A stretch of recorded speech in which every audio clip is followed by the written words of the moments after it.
In the final weeks of the presidential election, Elon Musk has become one of former President Donald Trump's most powerful allies. I'm not just MAGA, I'm dog gothic MAGA.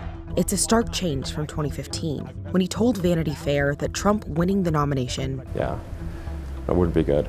While Vice President Kamala Harris has broad support in Silicon Valley, Musk is part of a small group of tech leaders and investors that have become more supportive of Trump over the last 8 years. As they see it, Trump's Republican Party is more welcoming of bold ideas and what we call kind of American dynamism. I think if these big names are coming out in support of Donald Trump, but also opening their pocketbooks, that could have lasting effects on any election.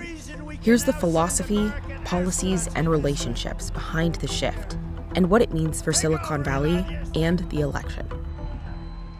To understand the move to the right, you have to start here with some tech leaders that were part of a group known as the PayPal Mafia. It's a collection of former employees and founders of PayPal, many of which have gone on to build some of tech's most influential companies. They're very well connected in the Valley. These are people that are considered thought leaders in the tech space. This group varies on politics. Several lean Democratic, like Reid Hoffman, one of Harris's biggest supporters this year. She, growing up through California, saw all the positives about entrepreneurship and technology. But Peter Thiel has long been an unorthodox voice in Silicon Valley. He has called himself a conservative libertarian and was close with controversial blogger Curtis Yarvin, who refers to himself as a neo-monarchist. You'll notice that everything you have that works was made in a monarchy or by a monarchy or both. So for example, this iPhone. This iPhone was produced by Apple, which is a monarchy. That is, it's a corporation. Core to both Yarvin and Thiel's politics is a conviction that political and economic systems are bloated, inefficient, and in need of radical reform. I still think there is a lot that one could do by deregulating, having a less severely regulated economy. The PayPal Mafia's circle of influence steadily expanded, connecting them with other leaders in the sector. One of those connections was Shervin Pishevar, a venture capitalist who worked on Hyperloop with Musk. I think this is a tech-centered, centrist movement, and we're techno-optimists. During the Obama administration, Silicon Valley flourished, thanks in part to government support. Every time I come to Silicon Valley, every time that I come to this region, I am excited about America's future. People like President Obama really held up big tech as these bastions of innovation, of job creation, as these homegrown places that we should really celebrate. Pishevar participated in tech roundtables and served on the Fulbright board in the Obama administration. When I was working on Hyperloop, one of the first people I pitched it to was President Obama. Areas of support that President Obama gave towards innovation, it was great. But the ground started to shift in 2016.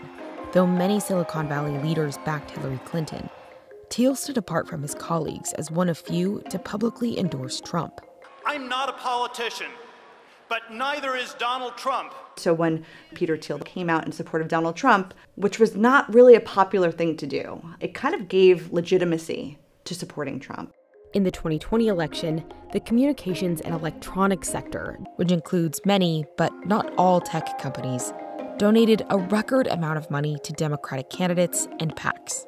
But at the same time, Trump garnered more support from Silicon Valley leaders than he did in 2016, including his future vice presidential candidate, J.D. Vance. Vance previously worked with Thiel. Tend to think that we should seize the institutions of the left and turn them against the left, right? We need like a de-Bathification program, but like a de-wokeification program in the United States.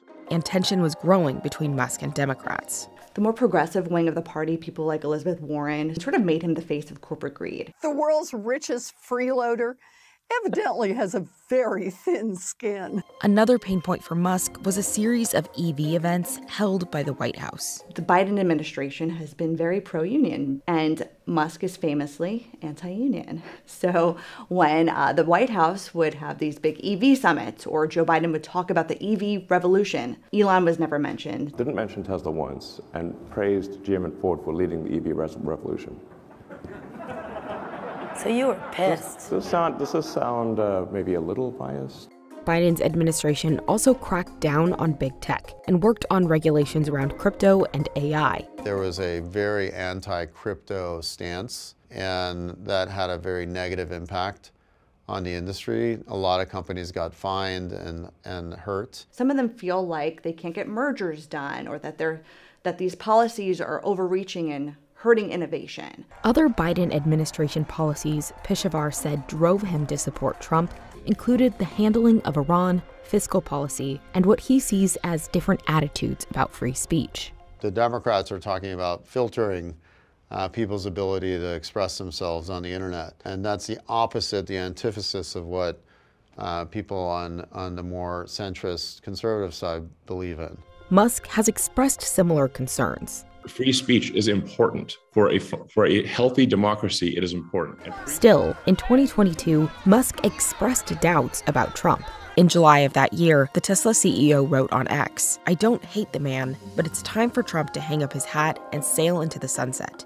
But behind the scenes, Musk was already donating to Republican causes and candidates. We found that Musk has been setting up dark money vehicles to funnel his funds. One of them was Stephen Miller's organization and an ad campaign called Citizens for Sanity. These ads were considered controversial. They attacked Democratic candidates for being woke, for transgender policies, for illegal immigration, and for a while, who was behind these ads was a giant mystery, but we found out that he was behind that.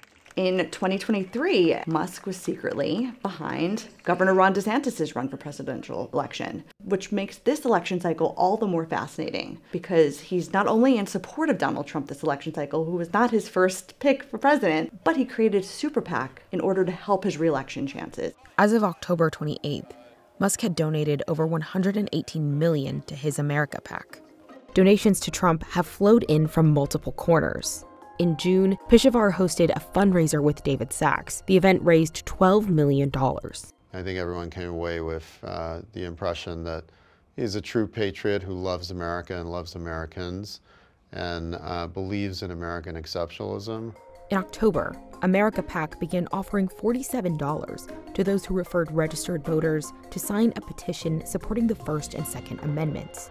And Musk started speaking about a potential role in the Trump administration. Assuming President Trump is willing, and I think he is, I intend to play a significant role in, in making government efficient. Watching Elon become more politically engaged has been, I think exhilarating for many of us because he is the greatest engineer ever, and he's one of the greatest entrepreneurs in human history. Democrats are still overwhelmingly winning support from the communications and electronics sector. Tech leaders like Mark Cuban are also hitting the road on Harris's campaign, speaking against Trump. And now his trade policies, particularly with tariffs, are basically just gibberish. Harris has also brought back some of the support that the party lost under Biden. Venture capitalist Ben Horowitz, for example, posted on X that he would be donating to both campaigns after previously saying he would donate to Trump. But still, the shift among these prominent leaders could change the dynamics of the election. America PAC has become involved in Trump's campaigning. They're door knocking, they are registering voters, they're getting people absentee ballots. That's a very meaningful part of the ground game for the Trump campaign, and especially in an election that is so close and in swing states that are so important. Thiel, Vance, Trump, and Sacks did not respond to requests for comment on this video.